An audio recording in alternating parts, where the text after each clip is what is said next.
বেলাল রাদিয়াল্লাহু আনহুর কথা, তাকে কিভাবে পিটানো হয়েছে আপনারা সবাই কম বেশি জানেন।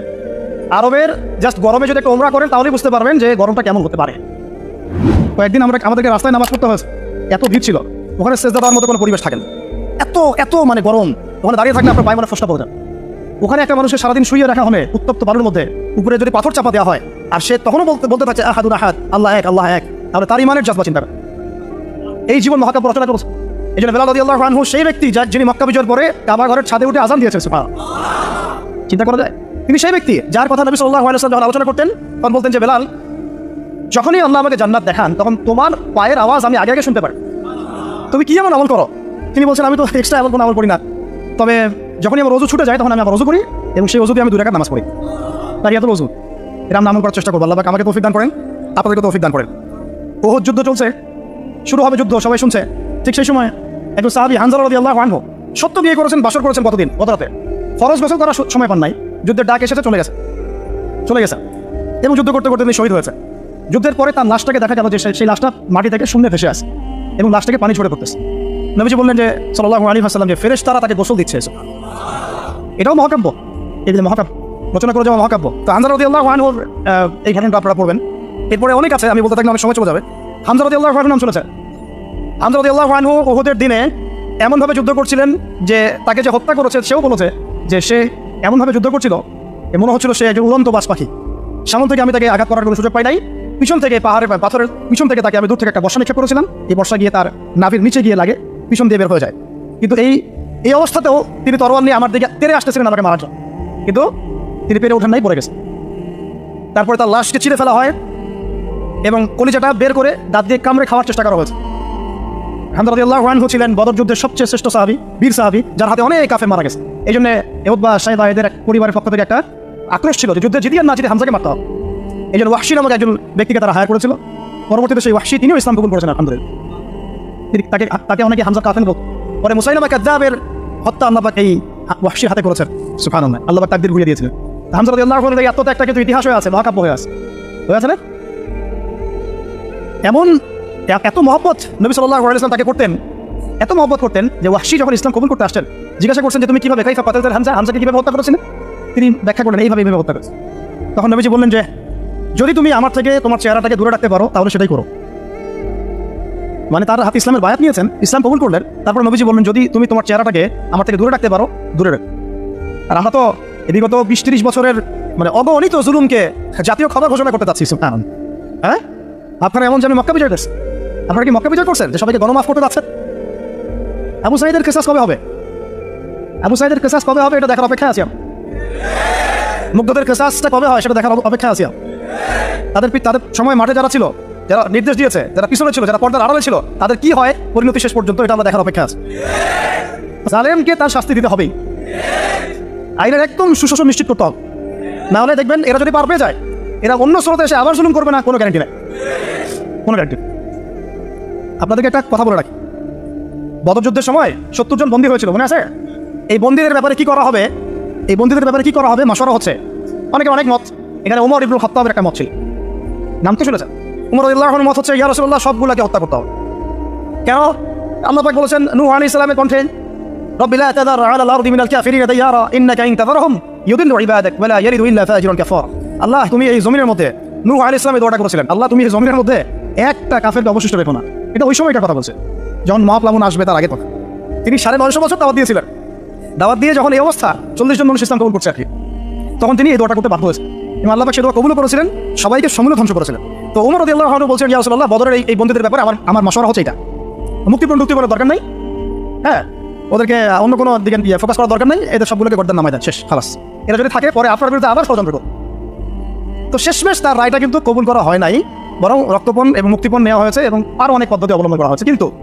কিন্তু সূরা আনফালে আল্লাহ রাব্বুল আলামিন ওমর রাদিয়াল্লাহু আনহুর এই মতটার প্রশংসা করেছেন, পুরো দেখেন আপনি। তাই খুব বেশি ভালো হইতে চান না আপনারা, এত বেশি ভালো হওয়ার দরকার। হ্যাঁ, মামা চাচা খালু ধরে ধরে পার করে দিন, ও পার পেয়ে গেলে পরের বার আপনাকে পার করবে না। আপনারা ভুল করতেছেন। যাদের হাতে এরকম 100-200 প্রস্তারের রক্ত লেগে আছে এদেরকে যদি আপনি মাফ করে দেন তাহলে আপনার চেয়ে বড় আহাম্মক পৃথিবীতে কেউ নাই। কি বলেন এগুলো?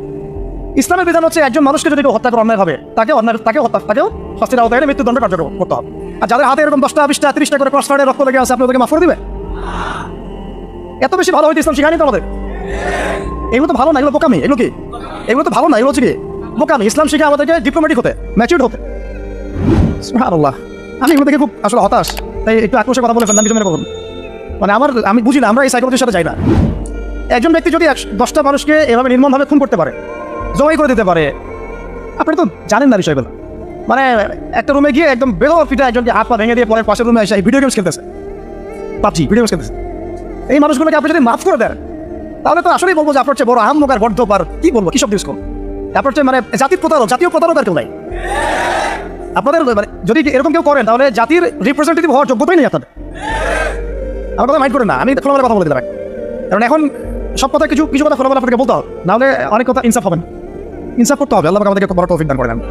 আর 2-4টা বলে শেষ করছি। আপনাদেরকে একজন সাহাবীর নাম বলি, তালহা রাদিয়াল্লাহু আনহু। কিনা ও যুদ্ধের দিন আল্লাহ নবী সাল্লাল্লাহু আলাইহি ওয়াসাল্লাম একটু বিপর্যয়ের মধ্যে পড়েছিলেন, মনে আছে? চারদিক থেকে তাকে আক্রমণ করা হয়েছে। খালিদ বিন ওয়ালিদ তখন তিনি মুসলিম হন নাই, এসে আক্রমণ করেছেন, পিছন থেকে সাহাবীদেরকে আক্রমণ করেছেন, অনেক সাহাবী শহীদ হয়েছেন। আর নবী সাল্লাল্লাহু আলাইহি ওয়াসাল্লামের কাছেও প্রায় 11 জনের মতো আছেন, বাকি সবাই ছত্রভঙ্গ হয়ে গেছে না। তো ছত্রভঙ্গ হয়ে যাওয়ার সময় মাত্র 2 জন সাহাবী ছিলেন মুহাজির, আর বাকি 9 জন ছিলেন আনসার। একে একে আনসার সাহাবীরা শহীদ হতে লাগলেন। আর 2 জন মুহাজির সাহাবীর মধ্যে একজন সাদ বিন আবি ওয়াক্কাস, একজন হচ্ছেন তালহা বিন উবাইদুল্লাহ রাদিয়াল্লাহু আনহু। সাদ রাদিয়াল্লাহু আনহু তীর ছুটছেন। আল্লাহ নবী সাল্লাল্লাহু আলাইহি ওয়াসাল্লাম তাকে লক্ষ্য করে বলছেন, হে সাদ, আমার পিতামাতা তোমার প্রতি কুরবান হয়ে যাক, তুমি তীর ছুড়ো।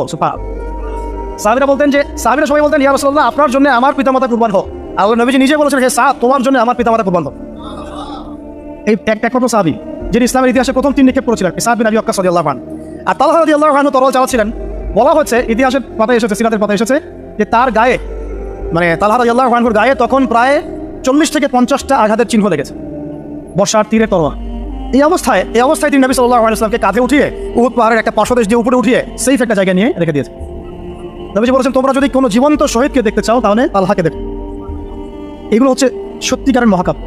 এগুলো কি সত্যিকারের চিরস্থায়ী মহাকাব্য। আপনারা যদি এই একজন সাহাবী সাদ বিন মুয়াজ তার নাম শোনেন, এবার খন্দকের যুদ্ধে তিনি মহাকাব্য রচনা করেছেন। খন্দকের যুদ্ধে একটা ক্রুশিয়াল অবস্থা ছিল, সেই সময় তিনি সামনে আগ বাড়িয়ে যুদ্ধ করতে গিয়ে তার হাতের মধ্যে তীর লাগে, এই তীরটা ছিটতে গিয়ে তার হাতের ভ্যানটা ছিঁড়ে যায়, রক্ত ছিঁড়ে যায় বের করতে গিয়ে। তো এই অবস্থায় আস্তে আস্তে তার শাহাদাত হয়েছে। কিন্তু শাহাদাতের আগে তিনি আল্লাহর কাছে দোয়া করেছিলেন, আল্লাহ, যদি কুরাইশদের সাথে আরো কোনো যুদ্ধ বাকি থাকে, আমাকে তাহলে জীবিত রেখো। এবং তার শাহাদাতের সময় তিনি বলছেন, এরপর থেকে ইসলামের উপর তারা আক্রমণ করতে পারবে না, কারণ আমি এমন দোয়া করেছিলাম যে আল্লাহ, যদি কুরাইশদের সাথে আর কোনো যুদ্ধ বাকি থাকে আমাকে জীবিত রেখো। তার আগ মুহূর্তে তিনি বনু কুরাইজার যে গাদ্দারি, বেঈমানি, ওই বেঈমানির শাস্তি দিয়ে তিনি দুনিয়া থেকে বিদায় নিয়েছেন। সাদ বিন মুয়াজ, যার জানাজায় নবীজি বলেছেন, যার জানাজার সালাতে 70,000 ফেরেশতা শরীক হয়েছে। এগুলো মহাকাব্য। আপনারা যদি আরো সামনে যান, আপনারা মুতার যুদ্ধের ঘটনা পাবেন। এই কয়েকটা বলে শেষ করছি। এটা বলতে গেলে আসলে আমি নিজেকে ধরে রাখতে পারি না, আর ধরে রাখার মতো আসলে অবস্থাও না। ইসলামের ইতিহাসের সবচাইতে মানে মর্মান্তিক যুদ্ধ হচ্ছে মুতার, সবচেয়ে মর্মান্তিক। বদর, উহুদ, খন্দক, খায়বার, যত যুদ্ধ আছে এগুলো যুদ্ধ অনেক বড় মাপের। মুতার যুদ্ধের প্রেক্ষাপট এবং সিচুয়েশনটা সম্পূর্ণ ডিফারেন্ট। এখানে আপনাদেরকে আমি 3 জন শ্রেষ্ঠ বীরের মহাকাব্য শোনাচ্ছি। কয়জন? 3 জন শ্রেষ্ঠ বীর পুরুষের মহাকাব্য। নবী সাল্লাল্লাহু আলাইহি ওয়াসাল্লাম একজন সাহাবীকে পাঠালেন, তার নাম হচ্ছে হারিস বিন উবাইদা। কি নাম বলেন? হারিস বিন উবাইদা, তুমি এই চিঠিটা নিয়ে যাও। এটা তো মদিনা রাষ্ট্র কায়েম হওয়ার পরের কথা, একদম নবম হিজরতের 8ম বছরের দিকের কথা আর কি। তখন ততদিন হুদাইবিয়ার সন্ধি হয়ে গেছে এবং কাজা উমরা আদায় হয়ে গেছে এবং খায়বার যুদ্ধ জয় হয়ে গেছে। খায়বারের পরের কথা এটা। হারিস বিন উবাইদা, তুমি এই চিঠিটা নিয়ে যাও ওই রোমকদের কাছে যারা, তখন তো সুপার পাওয়ার 2টা, রোমানরা এবং পার্সিয়ানরা। তো এখনকার ওই যে এই কন্টিনেন্টের নেটো আর ওই কন্টিনেন্টের চায়না রাশিয়ার মতো যেটা করতেছে। তো সেটি গেল ওখানে। সুরাহবিল আল গাসানি একজন শাসক ছিলেন ওইখানকার সিরিয়ার। তো সে ওই চিঠিটা দেখে বলতেছে যে আচ্ছা ঠিক আছে, বসো, দেখে কি করা যায়। চিঠিতে লিখা আছে, ইসলাম কবুল করেন, আল্লাহ পাক শান্তি বর্ষণ করবেন, তাসলিম। ওই নবী সাল্লাল্লাহু আলাইহি ওয়াসাল্লাম চিঠি আছে না একটা রাষ্ট্রপ্রধানদের কাছে, সে চিঠি ওই উদ্ধত আচরণ। আমি এখানকার আমির, আমাকে ওই মক্কার মেষপালকরা চিঠি পাঠায়। কে চিঠি নিয়ে আসছে? যে হারিস বিন উবাইদা। আচ্ছা, ওকে বসাও। হারিস বিন উবাইদা রাদিয়াল্লাহু আনহুকে রাষ্ট্রদূতকে তারা নির্মমভাবে হত্যা করলো। কথা বুঝতে পারছেন? এবার নবী সাল্লাল্লাহু আলাইহি ওয়াসাল্লামের কাছে খবর যখন আসছে রাষ্ট্রদূতকে হত্যা করেছে, আমার সাহাবীকে, কয়জন সাহাবীকে হত্যা করেছে? 10 জন, 20 জন, 100 জন, একজন সাহাবীকে হত্যা করার প্রতিশোধ নেওয়ার জন্য নবী সাল্লাল্লাহু আলাইহি ওয়াসাল্লাম 3000 বাহিনীর একটা জিহাদি কাফেলা তৈরি করলেন। 3000 বাহিনী কাফেলায় তিনি নিজে নেতৃত্ব না দিয়ে বললেন যে এই কাফেলার নেতৃত্ব দিবে আমার প্রিয় ভাজন, তাকে তার পালকপুত্র বলা হতো এক সময়, যায়েদ ইবনে হারেসা রাদিয়াল্লাহু আনহু। কোন যায়েদ? তায়েফের সফরের সঙ্গী, তায়েফের সফরের একজন সাহাবী তার সাথে ছিল, তার নাম যায়েদ ইবনে হারেসা। যখন তায়েফবাসী নবীজিকে মারছিলেন, যায়েদ ইবনে হারেসা রাদিয়াল্লাহু আনহু তার বুক দিয়ে নবীকে জড়ায় ধরেছিলেন যে আমার গায়ে আঘাত লাগুক, তার গায়ে না লাগুক। এই সাহাবী যায়েদ ইবনে হারেসা রাদিয়াল্লাহু আনহু তাকে পতাকা দিয়ে বললেন, এই মোতার যুদ্ধের আমির হচ্ছে যায়েদ ইবনে হারেসা। যদি যায়েদ ইবনে হারেসা শহীদ হয় তাহলে পতাকা বহন করবে জাফর ইবনে আবি তালেব, আমার চাচাতো ভাই। কোন জাফর? যিনি আবিসিনিয়ায় গিয়েছিলেন মুসলিমদেরকে নিয়ে হিজরত করতে, মনে আছে? যিনি বাদশাহ নাজাশির সামনে কুরআন তেলাওয়াত করার, সূরা মারিয়াম তেলাওয়াত করার কারণে বাদশাহ নাজাশির চোখ দিয়ে দরদর করে পানি পড়তে শুরু করেছে। ওই বাদশাহ নাজাশিও পরে ইসলাম কবুল করেছে, আলহামদুলিল্লাহ। জাফর রাদিয়াল্লাহু আনহু পতাকা বহন করবে যদি যায়েদ ইবনে হারেসা শহীদ হয়। এরপরে যদি জাফরও শহীদ হয়, পতাকা বহন করবে আমার আরেক প্রিয় ভাজন সাহাবী আব্দুল্লাহ বিন রাওয়াহা রাদিয়াল্লাহু আনহু। আব্দুল্লাহ বিন রাওয়াহা রাদিয়াল্লাহু, যাকে যে কোনো মুহূর্তে যদি বলতেন ইসলাম নিয়ে একটা শের বলেন, একটা কবিতা বলেন, ইনস্ট্যান্ট তিনি শের বলে ফেলতে পারতেন। এত সুন্দর, এত উন্নত কাব্য পরিবার ছিল তার মধ্যে। এই নষ্ট সংস্কৃতি না, তাদের সংস্কৃতি ছিল একেবারে খাঁটি তাওহীদের সংস্কৃতি। এমনকি কাবা তাওয়াফ করছেন তিনি, তখন কাবা তাওয়াফ করছেন বিদায় কাজা উমরা আদায় করার সময় নবীর সামনে সামনে তিনি ঘুরছেন এবং আবৃত্তি করছিলেন একটা কবিতা কাফেরদেরকে আঘাত করার জন্য। কাফেররা দেখো, তোমরা যাকে বের করে দিয়েছিলে তিনি আজকে সসম্মানে এখানে করতেছে। ওমর রাদিয়াল্লাহু আনহু বলছিলেন যে কাবা তাওয়াফ করার সময় তুমি এগুলো বলছো? নবীজি বলেন ওকে ছেড়ে দাও। সে এমন বাক্য তিলাওয়াত করতেছে, মানে এমন বাক্য সে চয়ন করেছে যেগুলো কাফেরের অন্তরে বর্ষার চাইতেও বেশি বিদ্ধ হচ্ছে। তাকে বলতে দাও। এই হল আব্দুল্লাহ বিন রাওয়াহা রাদিয়াল্লাহু আনহু, নবীজির অত্যন্ত প্রিয় ভাজন স্যার। আব্দুল্লাহ বিন রাওয়াহা যদি শহীদ হয় তাহলে তোমরা তোমাদের মধ্যে থেকে একজনকে আমির নিযুক্ত করে নিও। সাহাবীরা বুঝে ফেললেন এই সফরে আমরা তিনজনই শহীদ হতে যাচ্ছি, কারণ একটা সফরে কখনো তিনজন আমিরের প্রয়োজন হয় না, হয় না। এবার তারা গেলেন, তারা কখনো আশাও করেন নাই ওখানে যা দেখবেন। ওখানে গিয়ে দেখলেন যে 1 লক্ষ রোমান সৈন্য সামনে এসে দাঁড়িয়েছে। কত লক্ষ? এবং একেবারে ফুল প্রশিক্ষিত, একদম ফুল আর্ম ফোর্স। আর এর সাথে তাদের সাহায্যকারী দলেও আছে আরও 1 লক্ষ সৈন্য, মোট 9 লক্ষ। এদিকে কতজন? যুদ্ধ হওয়া সম্ভব? আসলে কি সম্ভব? সম্ভব না। এই যুদ্ধ কিন্তু সম্ভব না। আমরা তো আগে সংখ্যা গরিষ্ঠ হওয়ার কথা চিন্তা করি। কোনো যুদ্ধে ইসলাম সংখ্যা গরিষ্ঠতা দিয়ে জিতে নাই। ইসলাম জিতেছে ইমানের বদৌলতে, শুধু ইমানের বদৌলতে। আমরা সংখ্যা দিয়ে কখনো বিজয় লাভ করতে পারি নাই। এখন এবার সাহাবীরা মাশওয়ারা করতেছেন রাত্রেবেলা, আমরা কি করবো? কালকে যুদ্ধ করবো, নাকি মদিনায় ফিরে যাবো, নাকি রাসূলকে খবর পাঠাবো, নাকি কোনো বিকল্প ফোর্স নিয়ে আসার ব্যবস্থা করবো, কি করবো? তখন সাহাবী, ওই যে বললো আব্দুল্লাহ বিন রাওয়াহা রাদিয়াল্লাহু আনহু দাঁড়ালেন। তরুণ সাহাবী, আপনাদের কি বলছে? তরুণ সাহাবী দাঁড়িয়ে বলছেন যে আমার ভাইরা, আমরা এখানে কি জন্য এসেছি? হয় আমরা এই যুদ্ধ করবো, শহীদ হবো, না হলে আমরা গাজী হব। আর আপনারা যে বিষয়টাকে ভয় করছেন, আসলে কিন্তু আমরা সেটা পাওয়ার জন্যই এসেছি, তার নাম শাহাদাত। আপনারা যেটাকে ভয় করছেন যে আমরা এখানে গেলে মারা যাবো, ওটার জন্যই তো আমরা এত দূরে এসেছি। আমরা গাজী হই অথবা শহীদই হই, আমাদের জন্য আজর আল্লাহর কাছে লিখে থাকে। তো তারই মানে এমন ইমানদিত্ব ছিল ভাষণটা, আমি তো এটা বলতে পারলাম না, আরবিতে তিনি বলেছেন। এতে মানে উৎফুল্ল হয়ে বা ইন্সপায়ার্ড হয়ে সাহাবীরা আর দ্বিতীয়বার ভাবলেন না, ঠিক আছে কালকে যুদ্ধ। এবার পরের দিন যুদ্ধ শুরু হল। এটা কি সম্ভব যুদ্ধ? প্রথমে যায়েদ ইবনে হারেসা রাদিয়াল্লাহু আনহু পতাকা নিয়ে ঘোড়া ছোটা আগায় যাচ্ছেন এবং একটা আঘাত পিছন থেকে করার সাহস হচ্ছে না তাদের, সব আঘাত তারা সামনে থেকে করছেন। এক পর্যায়ে যায়েদ রাদিয়াল্লাহু আনহুর এই মানে গায়ের মধ্যে তারা বর্ষা নিক্ষেপ করেন। বর্ষা তো আগেকার বড় বড় বল্লম বর্ষা ছিল, এমনি একটা বর্ষা তার গায়ে যখন লাগে তিনি পড়ে যান এবং এই অবস্থা আস্তে আস্তে তার শাহাদাত হয়। পতাকা পড়তে দেন নাই, পতাকা নিয়ে নিয়েছেন জাফর ইবনে আবি তালেব রাদিয়াল্লাহু আনহু হাতে।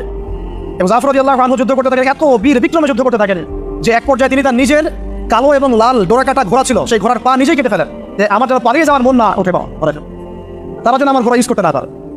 সাহাবীরা বলছেন তার শাহাদাতের পরে তার বডির মধ্যে আমরা এরকম 50টা থেকে 60টা এরকম আঘাতের দাগ দেখেছি। একটাও দেহের পিছনে ছিল না, সব সামনে ছিল। যুদ্ধ করতে করতে এক পর্যায়ে তার ডান হাতটা কেটে পড়ে যায়। এরপরে তিনি বাম হাতে পতাকা উঠায় নেন, কাফেররা বাম হাতটাও কেটে ফেলে। এরপরে তিনি বুকের সাথে পতাকাটাকে এইভাবে জড়িয়ে রাখেন, বুকের সাথে পতাকাটাকে এইভাবে জড়িয়ে রাখেন, পতাকা পড়তে দেন নাই। একজন রোমান সৈন্য তাকে আঘাত করে এবং তার দেহটা দ্বিখণ্ডিত হল। এই খবর নবী সাল্লাল্লাহু আলাইহি ওয়াসাল্লাম ওই মদিনায় বসে বসেই পাচ্ছিলেন। তিনি বললেন এইমাত্র যায়েদ শহীদ হলো, এইমাত্র জাফর শহীদ হলো। একটু তিনি কান্নার ভাব চলে আসলো। একটু পরে নবীজি হেসে দিলেন। সাহাবীরা বলছেন আপনি হাসছেন কেন রাসূল? তিনি বলছেন যে জাফর এর ডান হাত প্রথমে কেটে গেছে, তারপর বাম হাত কেটে গেছে। আল্লাহ রাব্বুল আলামিন তাকে এই দুইটা কাটা হাতের বিনিময়ে জান্নাতে দুইটা বড় বড় পাঠা দিয়েছে। এইটা দিয়ে তিনি জান্নাতে ঘুরে বেড়াচ্ছেন আর ফোন খাচ্ছেন। তার নাম হয়ে গেল জাফর আত-তাইয়ার, জাফর আত-তাইয়ার, পাঠাওয়ালা। এরপরে পতাকা হাতে নিলেন সেই আব্দুল্লাহ বিন রাওয়াহা রাদিয়াল্লাহু আনহু। তিনিও তো বীর বিক্রমে যুদ্ধ করতে লাগলেন।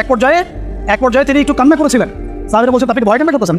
জি না, আমি ভয় কান্না করছি না, বরং কোরআনের একটা আয়াত আমার মাথায় আসছে বলে আমি কান্না করছি। সে একটা ছিল সূরা মারিয়ামের মধ্যে, ওয়া ইম মিনকুম ইল্লা ওয়ারিদুহা কানা আলা রাব্বিকা হাতমান মাকদিয়্যা, এটা আয়াত আছে কোরআনে, সূরা মারিয়াম।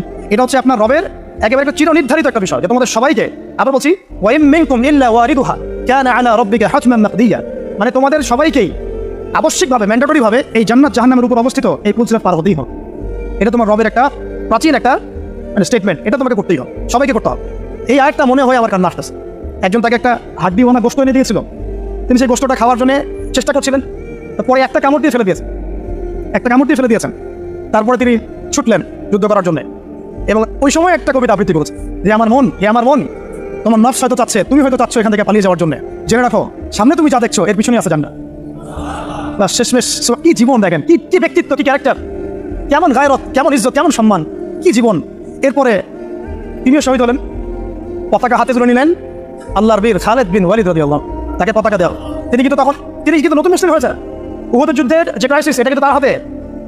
কাজা আমরা আদায় করতে গিয়ে নবীজি চিঠি লিখে দিয়েছেন, ছোট্ট করে একটা, একজন তারা লিখিয়েছেন যে খালিদকে চিঠিটা পৌঁছে দিও।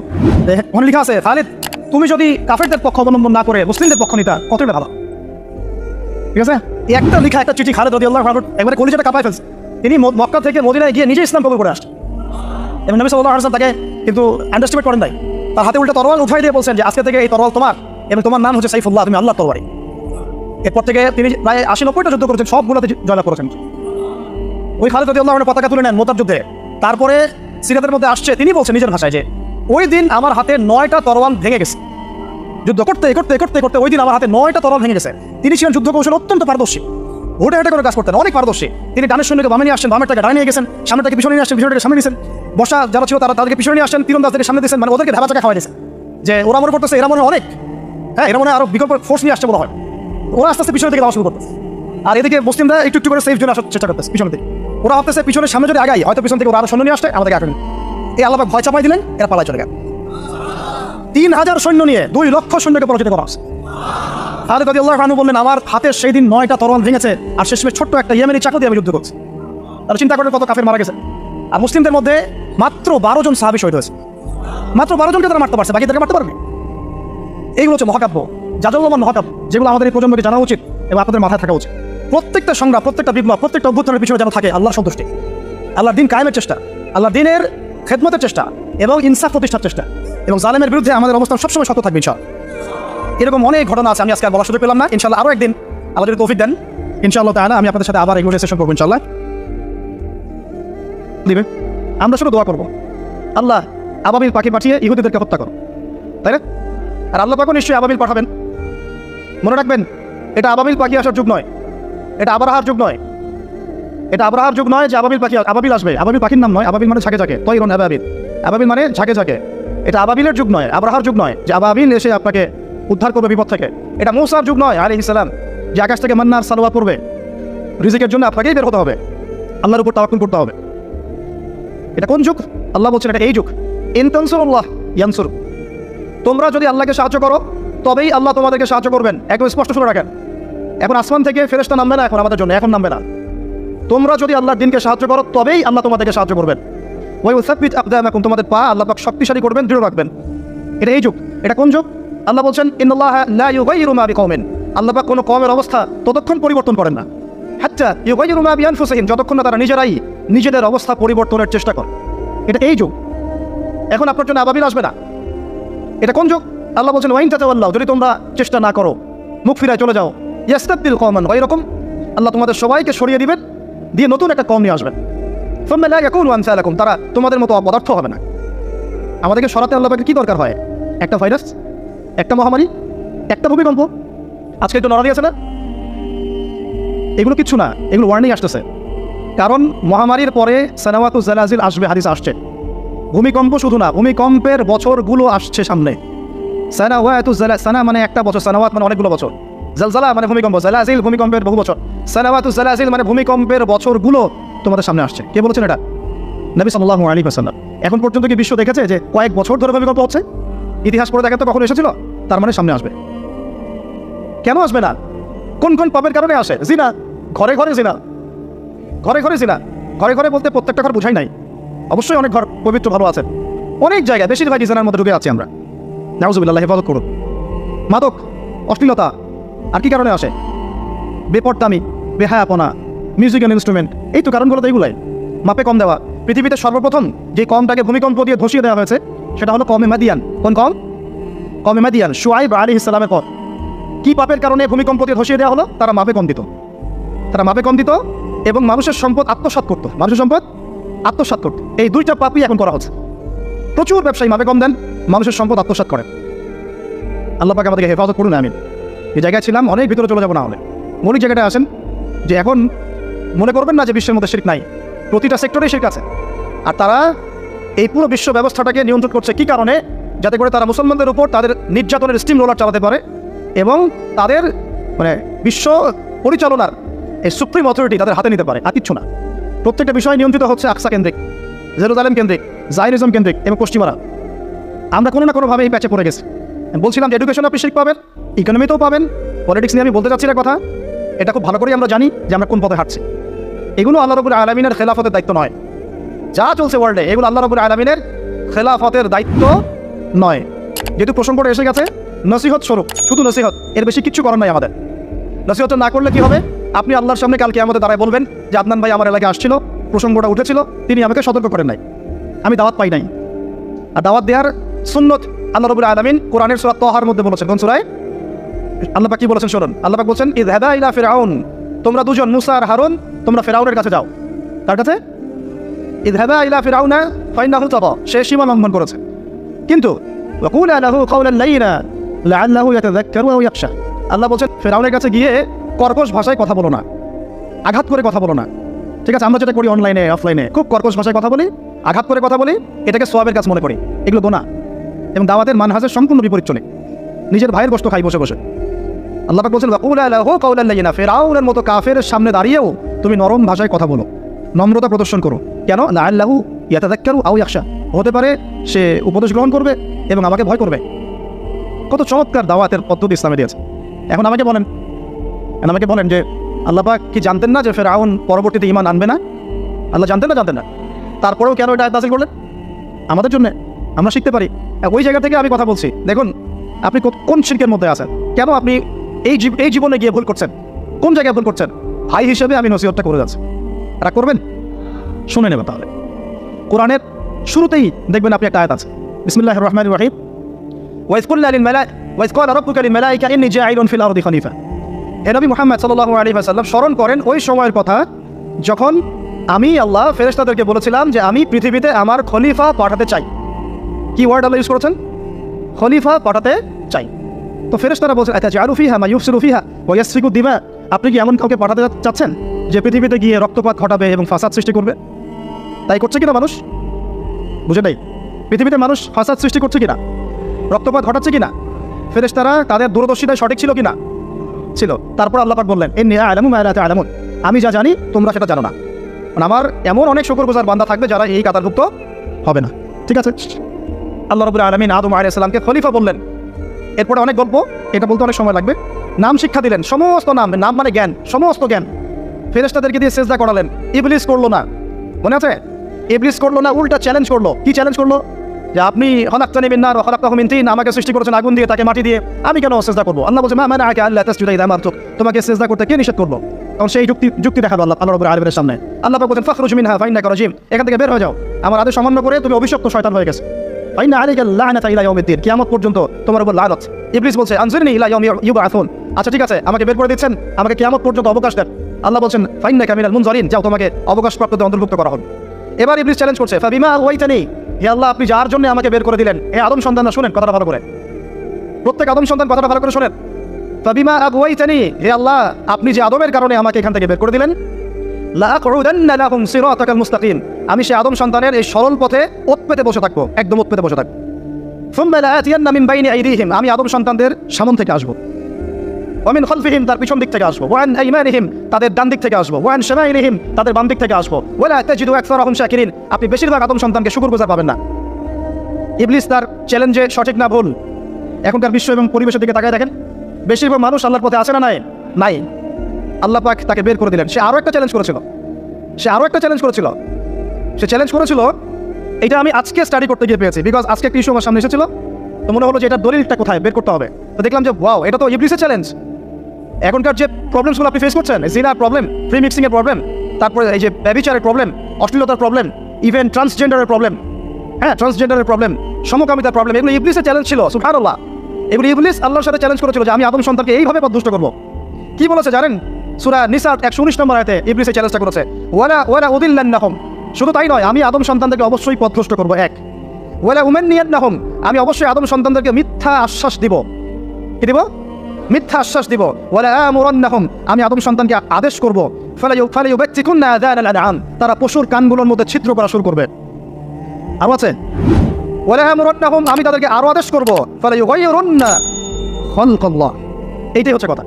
ফালাইয়ুগাইয়িরুন্না খালকাল্লাহ, আমি আদম সন্তানদেরকে আদেশ করব তারা যেন আল্লাহর সৃষ্টিকে বিকৃত করে, তারা যেন আল্লাহর সৃষ্টিকে বিকৃত করে। আব্দুল্লাহ বিন মাসউদ রাদিয়াল্লাহু আনহু এই আয়াতের আলোকে বলছেন যে মেয়েরা রূপ লাগ করে এরাও তার অন্তর্ভুক্ত, যে মেয়েরা বা ছেলেরা হাতে ট্যাটু আঁকে তারাও এর অন্তর্ভুক্ত, যারা দাঁত শান করে নর্মাল আল্লাহ পাক স্বাভাবিক যা দিয়েছেন তাকে শান করে শানিত করে ধারালো করার চেষ্টা করে এরাও তার অন্তর্ভুক্ত। তাহলে যারা নিজেদের লিঙ্গ কেটে ছেলে থেকে মেয়ে হচ্ছে এরা কাদের অন্তর্ভুক্ত? এরা কাদের অন্তর্ভুক্ত? এটাকে আমরা প্রমোট করতেছি। কিভাবে এরকম একটা মানুষ আমাদের এমপি মন্ত্রীর সাথে দেখা করতে পারে, সুসংবাদ দিতে পারে, কিভাবে তারা ইন্সপিরেশন পায়, কোত্থেকে ইন্সপিরেশন পায়? এটা একটা ছেলে বাহ্যিকভাবে ছেলে, মানসিকভাবে মেয়ে। মনে রাখবেন ট্রান্সজেন্ডার প্রবলেম আর হিজড়ার সমস্যা এক নয়। হিজড়ার সমস্যাটা জন্মগত সমস্যা, এটার বিধান ইসলামে আছে, কোরআন সুন্নাহ এটার বিধান আছে। আয়েশা রাদিয়াল্লাহু আনহার কাছেও একজন হিজড়া এসেছিল, নবী সাল্লাল্লাহু আলাইহি ওয়াসাল্লাম তাকে বলেছিলেন যে তার মধ্যে যদি পুরুষের স্বভাব বেশি থেকে থাকে তাহলে তার কাছ থেকেও আমাদেরকে পর্দা করতে হবে। কথা বুঝতে পারছেন? তার মধ্যে যদি পুরুষের স্বভাব বেশি থাকে তাহলে মেয়েরা তার থেকে পর্দা করতে হবে। এমন ভাবার সুযোগ নাই যে সে তো তৃতীয় লিঙ্গের মানুষ, পর্দার দরকার নাই। নো, তো হিজড়ার প্রবলেমটা ইসলামে আছে, সলিউশন ইসলামে আছে। এটা কি সমস্যা? ট্রান্সজেন্ডার সমস্যা। সে বলছে আমি ফিজিক্যালি মেল কিন্তু মেন্টালি ফিমেল। তাহলে একটা মানুষের যদি ফিজিক্যাল স্ট্রাকচার পুরুষের হয় আর মানসিকতা যদি মেয়েদের হয় তাহলে চিকিৎসা তো করতে হবে মানসিক অবস্থা, তাকে মানসিক ট্রিটমেন্ট দিয়ে তাকে পুরুষ বানাতে হবে। এটা হলো ইসলামিক ট্রিটমেন্ট। আর আপনি এখানে এরা কি করছে? বাহ্যিকভাবে পুরুষাঙ্গ কেটে ফেলে, পুরুষের যে অন্ডকোষ সেটা সব কেটে ফেলে সে ওইখানে সার্জারি করে মেয়ে হচ্ছে, এবং বুকের মধ্যে স্তনের মধ্যে সার্জারি করে মেয়ে হচ্ছে। এটা হলো ট্রান্সজেন্ডার। ফালাইয়ুগাইয়িরুন্না খালকাল্লাহ, তারা আল্লাহ পাকের সৃষ্টিকে বিকৃত করবে। এই যে শয়তান চ্যালেঞ্জ করেছে, এখন দেখেন ওই যুগ চলছে, ওই যুগে আমরা চলে আসছি। শয়তান চ্যালেঞ্জ করেছিল সামন থেকে আসবো। সামন থেকে আসবো মানে কি? স্পষ্ট কুফর সেদিকে এগুলো নিয়ে আসবে, চিনতে পারবেন স্পষ্ট কুফর। পিছন থেকে আসবো মানে কি? এমন কিছু নিয়ে আসবে আপনি চিনতে পারবেন না কোনটা সত্য কোনটা মিথ্যা। ডান দিক থেকে আসবো মানে কি? আপনাকে দুনিয়া নিয়ে আসবে, দুনিয়ার চিন্তা পেরেশানি দিয়ে দিবে। বাম দিক থেকে আসবো মানে কি? পরকালের ফিকির আপনাকে বিভ্রান্ত করে রেখে দিবে, নেক্সট রোতে ধোকা খাওয়াই দিবে। এখানে বলছে আমি অবশ্যই পথভ্রষ্ট করব, এরা পশুর কান ছিদ্র করবে এবং আল্লাহর সৃষ্টিকে তারা বিকৃত করবে। আব্দুল্লাহ বিন মাসউদ রাদিয়াল্লাহু আনহুর যুগে তো এরকম জেনারেশন ছিল না, তাই তিনি এই কথাটা বলতে পারেন নাই। তখন তিনি বলেছেন রূপ লাগ করলেও এর অন্তর্ভুক্ত হবে, খুব দাঁত শান করে উপরে ফেললে অন্তর্ভুক্ত হবে, ট্যাটু আঁকলে অন্তর্ভুক্ত হবে। আল্লাহ পাক স্বাভাবিক যা দিয়েছেন তার থেকে যদি অস্বাভাবিক পরিবর্তন করতে যায় সৃষ্টিকে তাহলে এর অন্তর্ভুক্ত হবে। তবে যেসব ক্ষেত্রে ইসলাম অনুমোদন দিয়েছে ওই ক্ষেত্র জায়েজ। যেমন ওই যে ছাগলকে অনেক সময় খাসি করা হয়, এগুলো সাহাবীদের যুগেও ছিল, এগুলো করাও হয়েছে, অনুমোদনও আছে ইসলামে, চাইলে করতে পারে। কিন্তু একটা আদম সন্তানের আকৃতিকে এভাবে আপনি পরিবর্তন করে দেবেন, এটাকে উৎসাহিত করে দেবেন, এটা নিয়ে বই লেখা হবে, প্রমোট করা হবে। সুবহানাল্লাহ, আমরা কোন যুগে চলে আসলাম? আমরা দেখতে দেখতে কোন যুগে চলে আসলাম? আজকে থেকে 30 বছর আগেও একটা ছেলে যদি একটা ছেলের দিকে আকর্ষিত হতো এটাকে মানসিক রোগ বলা হতো। এখন এটাকে জায়েজ করে দেওয়া হচ্ছে। ও দেখা যায় প্রতি 100 জনের মধ্যে 5 জন 6 জন দেখা যায় সমকামী। ফেসবুক এগুলো ঘাটাঘাটি করলে মাত্র কপালে উঠে যায়। আগে যেমন পতিতালয়ের জন্যে এই ছেলেপেলেগুলো কিছু পাগল ছিল, ওখানে গিয়ে রাত কাটাতো, তারপরে ওদেরকে বাসায় নিয়ে আসা শুরু হলো। মানে একটা ছেলে একটা মেয়েকে ভাড়া করে বাসায় নিয়ে আসতো, রাত কাটাতো। এটাও তো একটা নোংরা যুগ ছিল কয়েকদিন আগেই। এখন কি হয় জানেন? একটা ছেলে আর একটা ছেলেকে ভাড়া করে বাসায় নিয়ে যায়।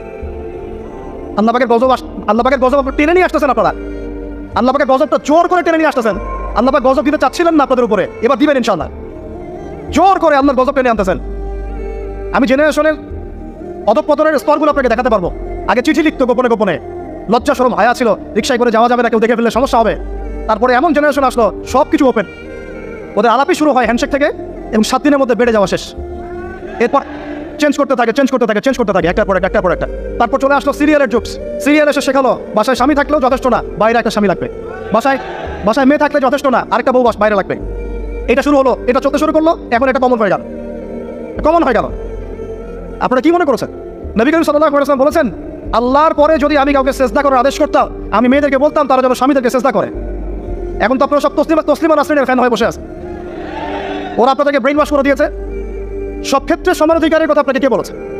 কোনো ক্ষেত্রে আপনাকে অগ্রাধিকার দেওয়া হয়েছে। আপনি খুঁজছেন সমানাধিকার আর ইসলাম দিয়েছে অগ্রাধিকার। কত বোকা আপনি! কোন কমন সেন্স নাই, ননসেন্স। বাসায় ঘরে ঘরে প্রবলেমসগুলো চলতেছে, ঘরে। কেন এত বেসবর, কেন এত আনুগত্যহীনতা, কেন? কথা শুনতে হবে, মানতে হবে, বিশ্বাস করতে হবে। সম্পর্ক শুধু ভালোবাসার বলে টিকে থাকে না, সম্পর্ক টিকে থাকে একে অপরের বিশ্বাসের ফলে, একে অপরের শ্রদ্ধাবোধের উপরে, একে অপরের সম্মান বোধশক্তির উপরে, এগুলোর উপর সম্পর্ক টিকে থাকে। সৌন্দর্য ভালোবাসা তো আলাদা কাল নাই, বিশ্বাস, রেসপন্সিবিলিটি, সবর, এতাআত, এগুলোর উপর সম্পর্ক টিকে থাকে। তখন ভালোবাসা এত লম্বা হয় যে দেখেন অনেক চাচা চাচিরা আছে এখনো বৈবাহিক সম্পর্ক হচ্ছে 40 বছর, এখন পর্যন্ত কোনোদিন ঝগড়া লাগে নাই।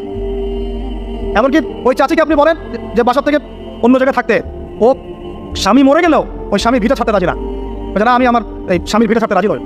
এই তো 40 বছর আগে জেনারেশনটাকে আপনি দেখেন, আর এখনকার মেয়েদের জেনারেশনটাকে আপনি দেখেন, কিসের সেকুলার ঘরের মেয়ে আর কিসের মাদ্রাসার মেয়ে, সবই একই অবস্থা।